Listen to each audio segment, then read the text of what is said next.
성경 말씀 보겠습니다. 에스겔 10장. 오늘 10장 전체를 살필 텐데 다 읽으면 많고 1절부터 8절까지 읽고 또 끝부분을 읽어보겠습니다. 에스겔 10장 1절 제가 먼저 읽을게요. 이에 내가 보니 그룹들 머리 위 궁창에 남보석 같은 것이 나타나는데 보좌 형상 같더라. 하나님 너는 구름 밑 밖에 있어야 들어가서 그 속에서 숯불 두 손에 가득히 움켜가지고 저 위에 흩으라 하시네. 그가 내 보전에 들어가더라. 그 사람이 들어갈 때에 그룹들은 성전 우편에 섰고 구름은 안뜰에 가득하며 여호와의 영광이 그룹에서 올라 성전 문지방에 임하니 구름이 성전에 가득하며 여호와의 영광은 강제가 뜰에 가득하였고 그룹들의 날개 소리는 바깥 뜰까지 들리는데 전능하신 하나님의 말씀하시는 음성 같더라. 하나님이 가는 베옷 입은 자에게 명하시기를 바퀴 사이 그 그룹들 사이에서 불을 피하라 하셨으므로 그가 들어가 바퀴 옆에 서면 한 그룹이 그룹들 사이에서 손을 내밀어 그 그룹들 사이에 있는 불을 취하여 가는 베옷 입은 자의 손에 주매 그가 받아가지고 나가는데 그룹들의 날개 밑에 사람의 손 같은 것이 나타났더라. 저 건너뛰어서 18절부터 마지막 절까지 또 봅시다. 18절에 여호와의 영광이 성전 문지방을 떠나서 그룹들 위에 머무르니 그룹들이 날개를 들고 내 목전에 땅에서 올라가는데 그들이 나갈 때 바퀴도 그 곁에서 함께 하더라. 그들이 여호와의 전으로 들어가는 동문에 머물고 이스라엘 하나님의 영광이 그 위에 덮였더라. 그것은 내가 그발강가에서 본 바 이스라엘 하나님의 아래 있던 생물이라. 그들이 그룹들인 줄을 내가 아니라. 각기 내 얼굴과 내 날개가 있으며 날개 밑에는 사람의 손 형상이 있으니 그 얼굴의 형상은 내가 그발강가에서 보던 얼굴이며 그 모양과 몸뚱이도 그러하며 각기 곧게 앞으로 행하더라. 아멘. 아멘. 지난 9장에서 에스겔 선지자가 본 그 이상과 오늘 10장에서 본 내용은 굉장한 차이가 있습니다. 9장에서는 각종 우상 숭배하는 모습들을 하나님께서 보여주셨고요. 오늘은 더 이상 사람은 없고 천사들이 하나님의 지시에 의해서 성전 안에서 움직이는 모습만 기록되어 있습니다. 이 세상의 모든 창조는 무너지기 위해서 하나님께서 창조하셨고 새 창조를 보여주기 위해서 창조된 것입니다. 그것은 베드로후서 3장에 보면 하늘과 땅에 동일한 말씀을 불사르기 위하여 간수하신 바 되었다. 심판날까지 보존하신다. 이렇게 되어 있고요. 그 뒷부분에 13절에 가면 우리는 그의 약속하신 바 의에 가하는 바 새 하늘과 새 땅을 바라보는도다. 이렇게 되어 있어요. 이 땅의 창조는 첫 번째 창조는 무너지기 위해서 임시로 창조된 것이고 그 이후에 새 하늘과 새 땅을 보여주기 위해서 가짜가 만들어졌다. 그렇게 이해를 하시면 성전도 마찬가지입니다. 눈에 보이는 성전은 부서지기 위한 성전이에요. 그래서 영원히 부서지지 않는 주님의 몸이죠. 그 성전을 보여주기 위해서 첫 번째는 부서진 성전을 두셨다. 이렇게 이해하시면 좋고요. 또 이스라엘, 국가 이스라엘은 결국 멸망할 수밖에 없는 존재로 만들었고 성령 안에서 새 이스라엘, 택한 백성을 보여주기 위한 이스라엘이다. 이렇게 이해하시면 쉽습니다. 그래서 성경은 항상 첫 번째 거를 만들어 놓고 그걸 제거하시는 작업을 주님께서 하시는 거예요. 근데 우리가 두 번째 것, 새로운 것들에 대해서 잘 모르면 첫 번째 것이 전부인 줄 알고 그거 부서지면 큰일 나는 줄 아는데 그건 당연히 부서질 거예요. 하나님이 만들어 놓고 하나님 왜 부수는가? 부수기 위해서 만들었다고요. 처음에는. 네. 그런 것들을 이해할 때에 오늘 본문의 의미가 우리에게 좀 더 선명하게 다가올 수 있습니다. 성전, 오늘 10장에 나타난 에스겔이 본 성전은 인간 없습니다. 하나님이 계시고 천사 있고 하나님이 지시하시고 천사는 그 지시에 따라 움직이고 그것밖에 없어요. 이게 참된 성전의 모습이에요. 이걸 바꾸어 이야기하면 참된 성전에는 인간이 손탈 이유가 없고 인간의 행위 자체가 의미가 없고 인간은 그냥 제외되어야 되고 빠져야 됩니다. 그게 참된 성전이에요. 이걸 바꾸어 이야기하면 주님이 자기 일 하시고 자기 백성 건지고 멸망시킬 사람을 멸망하는 일에 인간은 거기에 어떤 역할도 못합니다. 오로지 주님과 주님의 종인 천사가 일함으로 말미암아 모든 일들이 다 끝이 납니다.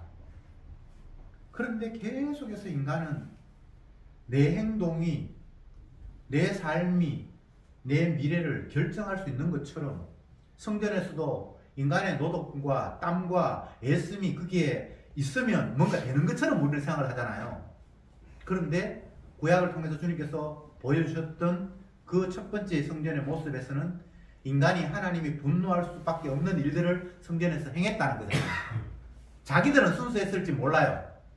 근데 하나님 보실 때는 그게 다 우상숭배였고 분노할 수밖에 없었어. 결국은 다 심판하겠다라는 것이 첫 번째 성전에서 보여주셨던 에스겔에게 보여줬던 모습이라면 참된 성전은 인간이 이제 없습니다.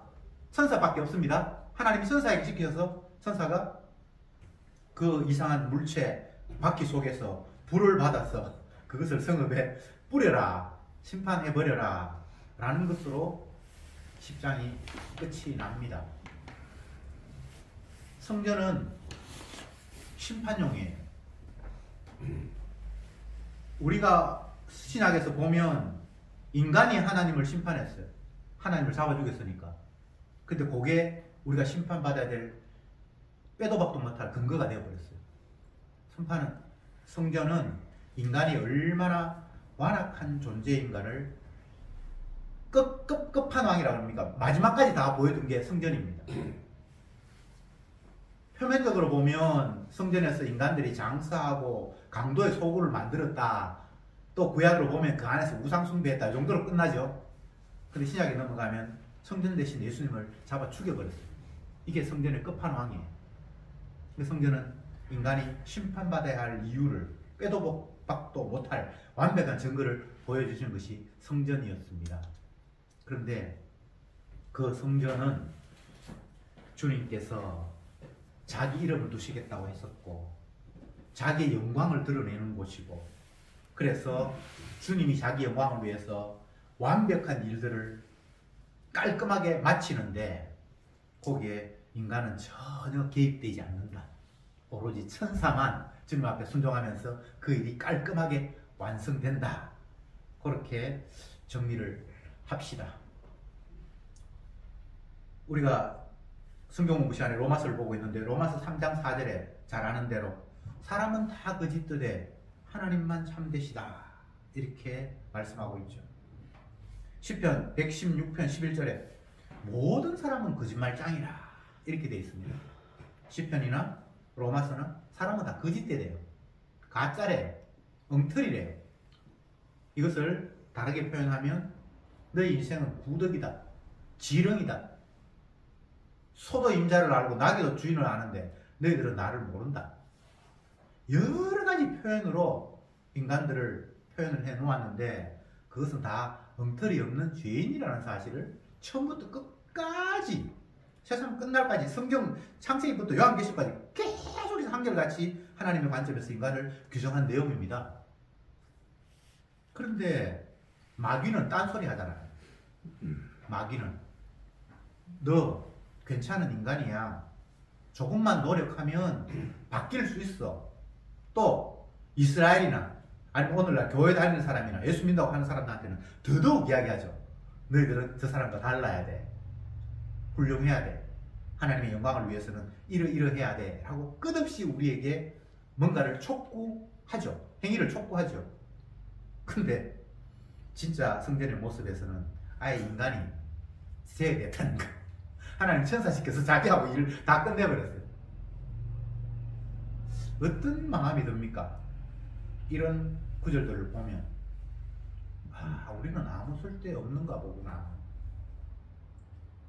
그러면 나는 뭐 하지? 열심히 움직이면서 자기의 삶을 통해서 자기의 행동을 통해서 자기의 그 존재의 의미를 찾아왔던 사람들은 우리가 아무것도 해봐야 그건 의미가 안 되고 하나님이 하신 일은 인간이 죄야 된다 이렇게 이야기 들으면 굉장히 허탈한 거예요. 그럼 어떡하지? 그래도 뭔가 내가 해야 되는데. 근데 반대로 평소에 뭐 열심히 하는 거 싫어하는 사람들, 좀 게으른 사람들, 대표적으로 저 같은 사람들은 이야기 들으면 아무것도 안 해도 되겠네 이런 마음을 또 가져요. 이게 두 개 다 합당한 마음이 아니에요. 우리는 하나님 말씀을 놓고 항상 내 유리한 쪽으로 해석을 해서 그냥 그걸 집어삼켜버려요. 그게 또 죄예요. 하나님의 말씀은 할례 받은 자도 치고 할례 못 받은 자도 치고 성전 안에서 심판하고 성전 바깥에서 심판하고. 그런데 우리는 내가 성전 안에 있다고 생각하면 성전 안에는 심판이 없을 거라고 생각을 하고 성전 바깥에 심판이 있을 거라고 생각하고, 내가 만약에 할례 안 받았으면 할례 아무 의미 없어, 할례 안 받아도 구원 얻어 라고 하면서 할례 안 받은 나를 또 긍정을 하고. 근데 성경을 보면 이쪽 저쪽을 다 죄인으로 규정해버려요. 그래서 우리는 성경 말씀 앞에서 내가 이렇게 해도 그게 내 욕심이었고 저렇게 해도 그게 내 중심이었다는 것을 받아들여야 돼요. 근데 그게 마귀가 자꾸 틈타서 어떤 한쪽을 취하고 어떤 쪽을 배척하면서 내가 취하는 것은 나를 긍정하는 쪽으로 내가 받아들이게 돼 있어요.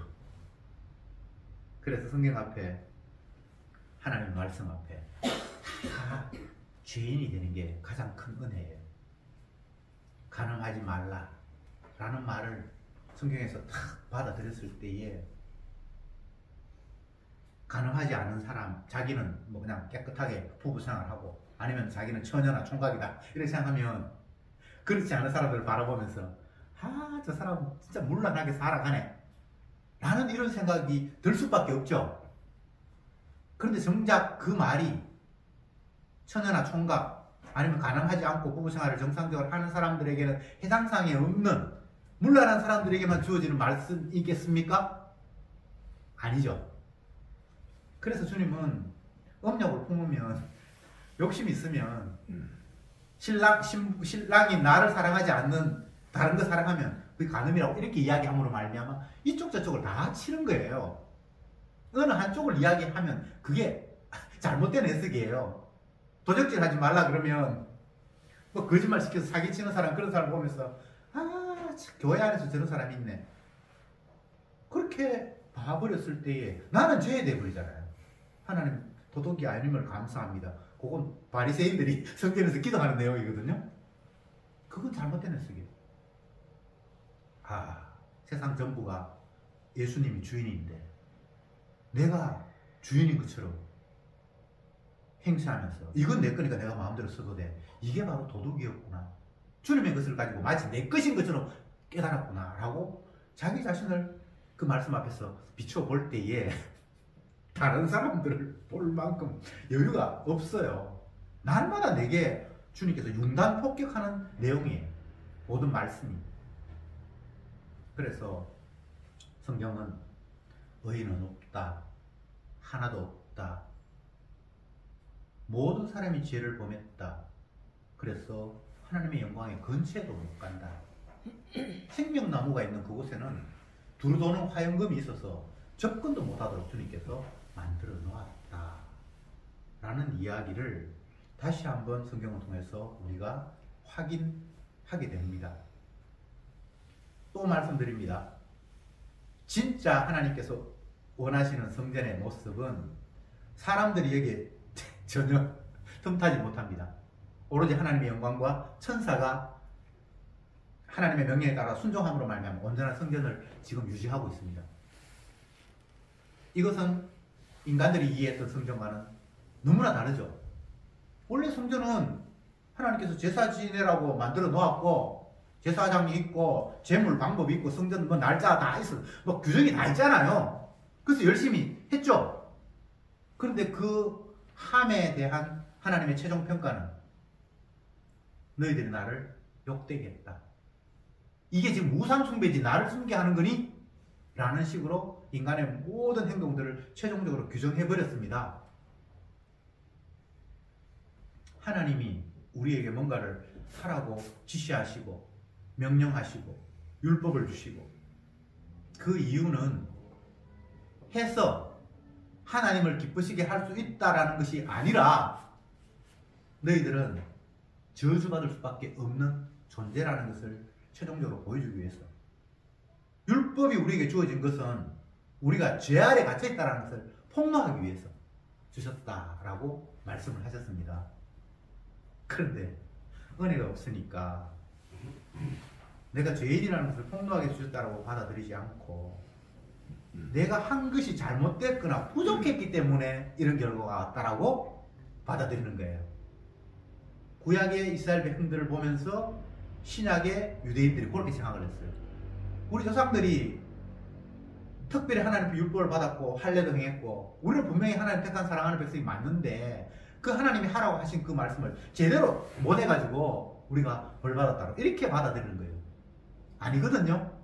원래 너희들은 죄인이라는 사실을 보여주기 위해서 특별히 이스라엘을 뽑아서 하라고 주님께서 율법도 주셨고 말씀을 하셨는데 그들은 결과적으로 하나님의 말씀을 제대로 깨닫지도 못하고 이해하지도 못하고 그래서 스스로에 내린 결정이 하나님 열심히 섬겨도 복도 안 주는 그 하나님 나 더 이상 안 섬길래 내한테 복 주는 것이 누구가 됐든 나는 그걸 섬길래 라는 식으로 돌아와 버렸던 거예요. 이게 구약의 이스라엘 백성들의 모습이 아니고 이 땅의 인간들의 실상이에요.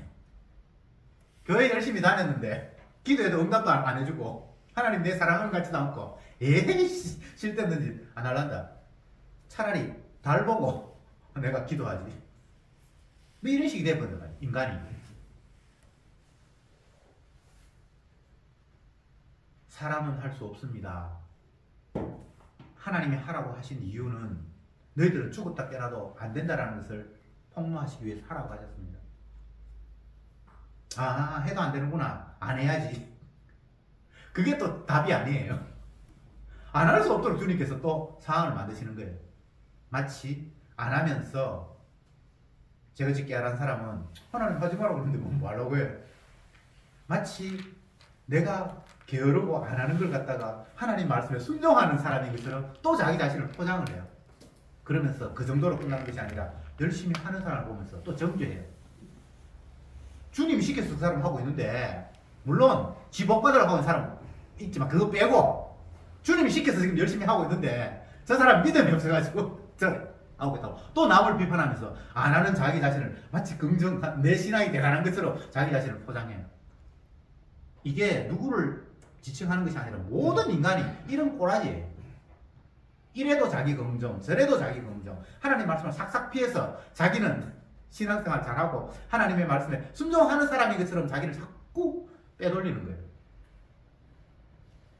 이게 마귀가 우리를 유혹하기 때문에 유혹에 빠져서 그런 상황이 이르게 되는 겁니다. 주님은 심판주입니다. 그게 또 다르게 표현하면 구원의 주입니다. 인간의 논리 속에서는 정반대예요. 사랑의 하나님, 진노의 하나님, 정반대의 개념이에요. 근데 복음 안에서는 똑같은 소리예요. 어느 관점에서 보느냐에 따라서 그게 사랑이 되고 어떤 관점에서 따라서 심판이 되는 거예요. 근데 우리가 자꾸만 마귀의 유혹에 따라서 어느 한쪽, 내 유리한 쪽을 취하려고 하다 보니까 하나님의 뜻을 왜곡하고 다른 관점에서 이야기하는 그 주님의 말씀은 참이 아닌 것처럼 그렇게 배척이 되는 거예요. 주님이 복음서에서도 다른 성경에서도 두 가지 다를 이야기했어요. 내가 이 땅에 온 것은 내 백성을 구원하기 위함이다. 내가 이 땅에 온 것은 세상에 불을 던지기 위함이다. 심판하기 위함이다. 두 가지 다 있어요. 심판하기 위해서 왔다고 하기도 하고 구원하기 위해서 왔다고 하기도 하고 근데 관점에 따라서 같은 이야기거든요.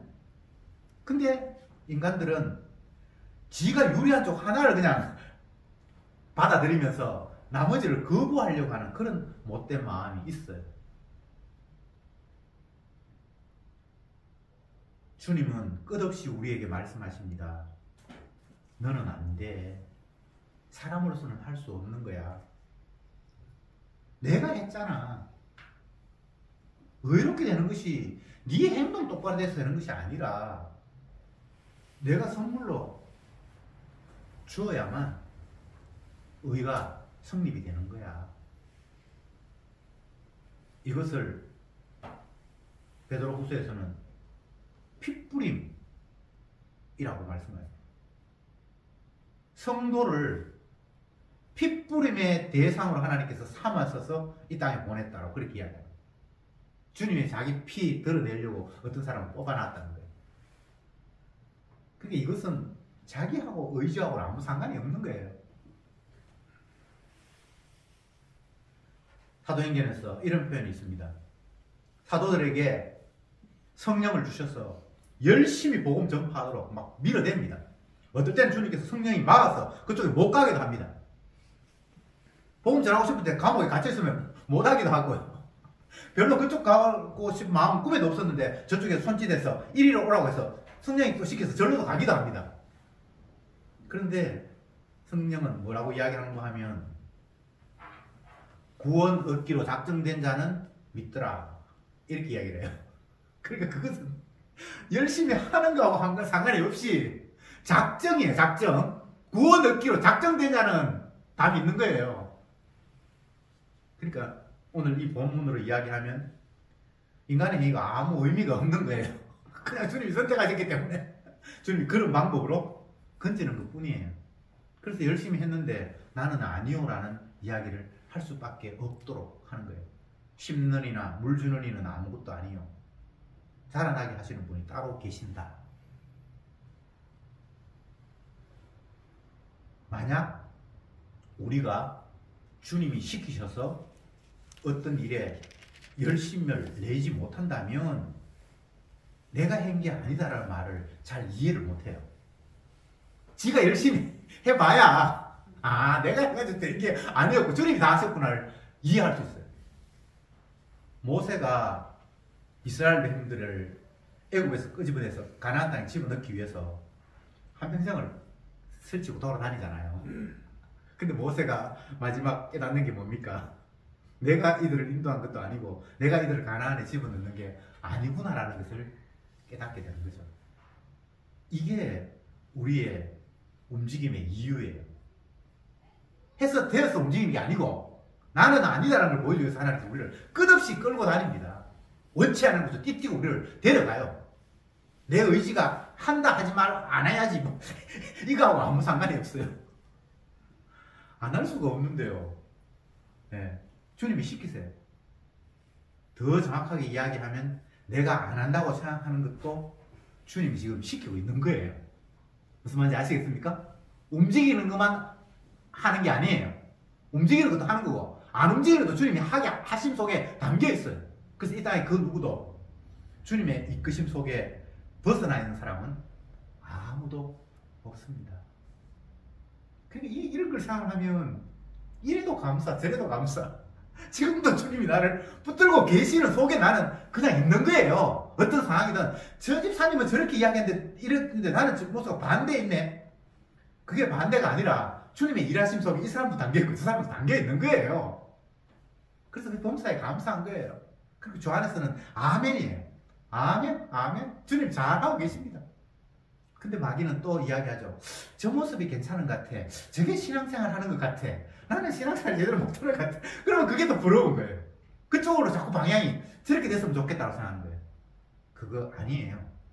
저 사람도 주님이 지금 시키고 있고 나도 주님이 시키고 있고 지금 이렇게 하는 일도 주님이 자기 영광을 위해서 하고 있고 이렇게 하는 일도 주님이 자기 영광을 위해서 지금 하고 있는 거예요. 성도는 그 어떤 순간도 주님의 영광에서 벗어난 적이 없습니다.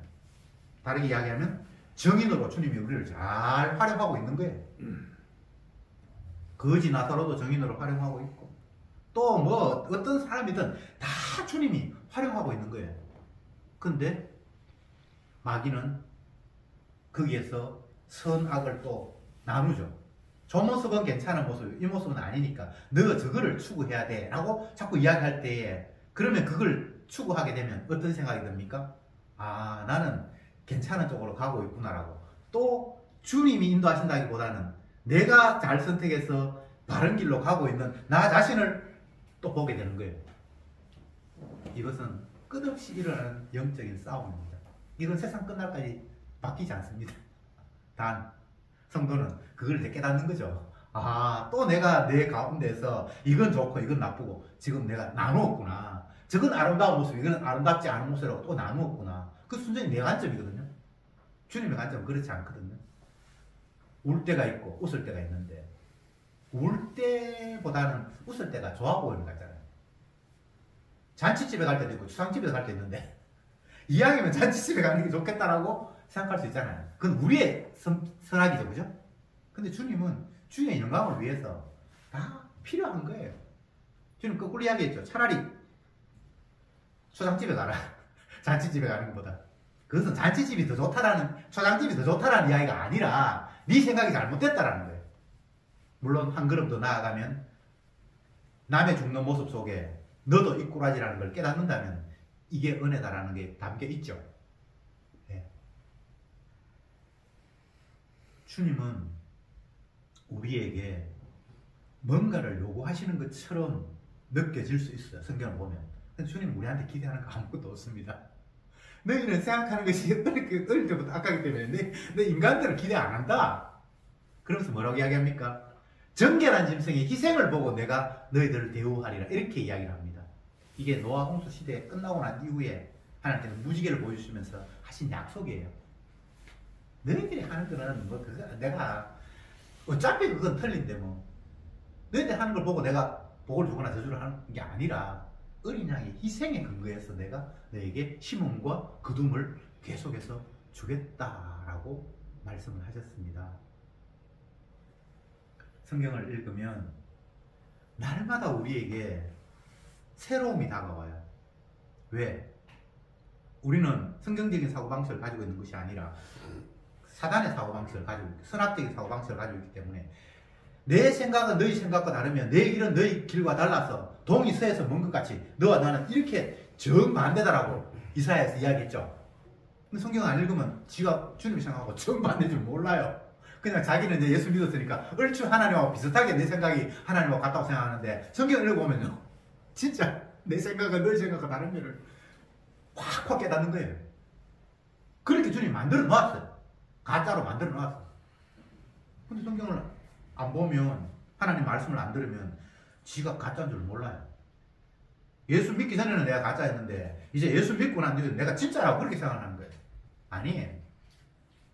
예수 믿기 전에는 가짜인지 진짜인지 그런 구분도 없었는데 예수 믿고 나니까 내가 가짜인 줄 깨닫는 거예요.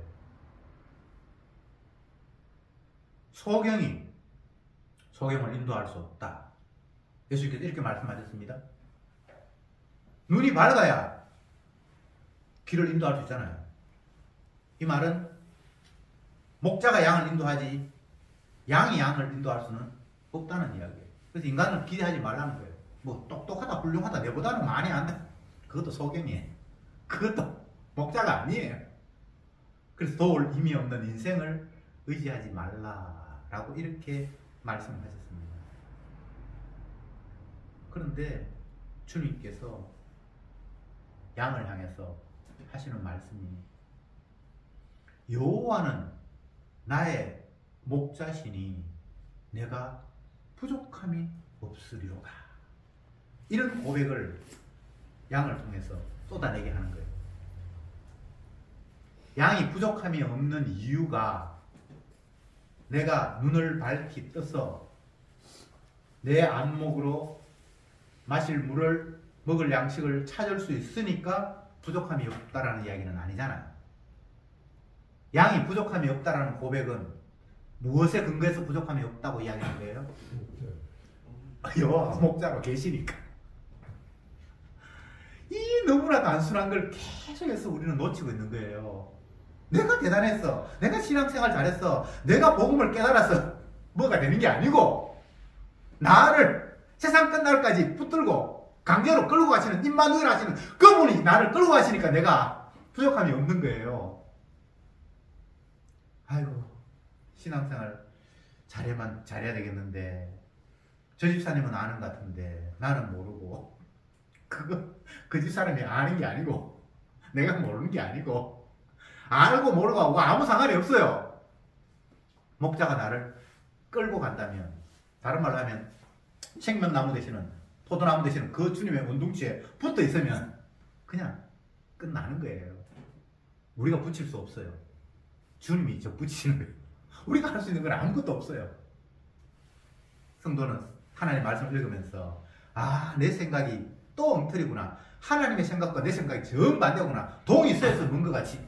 이건 진짜 정반대거든요. 우는 자가 복이 있다, 가난한 자가 복이 있다. 정반대거든요. 그렇잖아요. 줄이고 목마른 자가 복이 있다, 배부른 자가 복이 있지, 줄이고 목마른 자가 복이 없잖아요. 주님이 이 땅에 오셔서 산상에 올라가서 제 아들 모였을 때 복을 막 이야기를 해요. 심령이 가난한 자를 복이 나리, 의에 줄이고 목마른 자를 복이 나리, 뭐 애통하는 자를 복이 나리라고 이야기했을 때 그 생각이 사람들 앉아 들으면서 정반대로 지금 저주를 지금 복이라고 이야기하고 있는 거예요. 맞죠? 그러면 또 그걸 오해해가지고, 아, 가난한 복이 있구나 하면서 재산 다 갖다 바치라, 그런 이야기가 아니고, 네가 정말 나하고 정반대 생각을 갖고 있다고 지적하고 있는 거예요. 그러니까 말씀을 들어야지 그게 정반대인 줄 알지. 말씀을 봐야지 그게 정반대인 줄 알지. 아, 안 보면 지는 예수님 편인 줄 알고 있어요. 다시 본문으로 돌아가서 성전 안에, 이 지금 오늘 본문의 성전 안에는 사람 없습니다. 하나님과 천사밖에 없어요. 이게 제대로 된 성전이에요. 그런데 완벽하게 모든 일들이 다 성전다운, 성전의 성전값을 하는 게 이 성전이에요. 인간이 손으로 짓고 사람들이 가서 제사 지려고 하는 그거는 어떻게 판정났습니까? 하나님이 분노하시는 우상숭배로 이미 끝나버렸어요. 우상숭배해서 우상숭배가 아니라, 하나님 제대로 섬겨도 우상숭배밖에 안 돼요. 사람이 손으로 드리는 거는. 근데 이 지금 오늘 본문에 나타난 이 성전은 사람 없잖아요. 오로지 하나님 영광과 천사밖에 없잖아요. 요게 온전한 성전이라고요. 그 성전은 온전한 성전이 있으면 됐지 뭐. 내가 드린 제사 하나님 안 받는다, 그걸로 좌절할 일이 아니잖아요. 하나님이 기뻐 받으시는 아들이 제물이 되어서 받으시는 십자가의 온전한 제사가 있잖아요. 이 세상이 무너지고 부서지고 오염 때문에 엉망이 되고 이것 때문에 걱정할 일이 아니라 새하늘과 새 땅이 주님께서 약속하셨잖아요. 주님의 약속은 현재를 바라보는 것이 아니라 눈에 있는 그림자, 잠시 있다 사라져버릴 이 땅에 있는 임시인 것들을 바라보는 것이 아니라 영원한 것을, 약속을 조금 눈을 돌려서 바라보라고 하시는 겁니다. 그래서 이 땅에 기대할 거 아무것도 없고요, 나한테 기대할 거 아무것도 없고요, 이 세상에 뭐 교회에 기대할 것도 아무것도 없고요, 주님의 말씀, 약속에만 우리가 유일하게 기대할 것밖에 없어요. 그래서 날마다 약속대로, 이 세상은 주님의 약속대로만 됩니다. 약속 외에 다른 것들은 주님의 뜻이 아닙니다. 자꾸만 마귀는 하나님의 언약과 상관이 없는 것들을 들이밀면서 인간이 좋아할 만한 것들을 자꾸만 슬쩍슬쩍 갖다 밀어요. 그것을 다른 시력으로 표현하면, 내 천부께서 심으시지 않은 것은 그냥 다 쪽쪽쪽쪽 뽑히는 거예요. 다른 거 없습니다. 주님의 약속만 유일한 진실이고 그것만이 실제예요. 약속 아닌 건 다 임시로 있다가 사라져버릴 뿐입니다. 모든 육체는 풀이요, 그 육체의 아름다움은 풀의 꽃과 같으니 풀은 시들고 꽃은 마르나 주의 말씀은 영원하리라. 기도합시다. 주님, 오늘 이 시간도 주님이 보여주신 성전을 통해서 인간들이 노력하고 애쓰고 재물 드리고 하는 그 성전의 모든 일들은 다 하나님의 분노를 자아낼 수밖에 없는 우상 숭배로 끝나는 것이라는 사실을 다시 한번 깨닫게 하시니 참으로 감사합니다. 사람의 손이 전혀 틈타지 못할 오로지 주님의 영광과 주 앞에 순종하는 천사들만이 움직이는 그 성전을 통해서 주님이 영광을 받으시고 온전한 성전의 성전값을 하시는, 그래서 자기 백성은 건지시고 자기 백성 아닌 자를 영원히 심판하시는 그 주님의 작업은 주님 홀로 다 이루신다는 사실을 다시 한번 깨닫게 하시니 참으로 감사합니다. 가짜된 우리 모습을 삶의 현장 속에서 날마다 깨닫고 고백하게 하시고 참되신 주님만을 붙들고 바라보는 저들이 되게 하옵소서. 예수님의 이름으로 기도드리옵나이다. 아멘.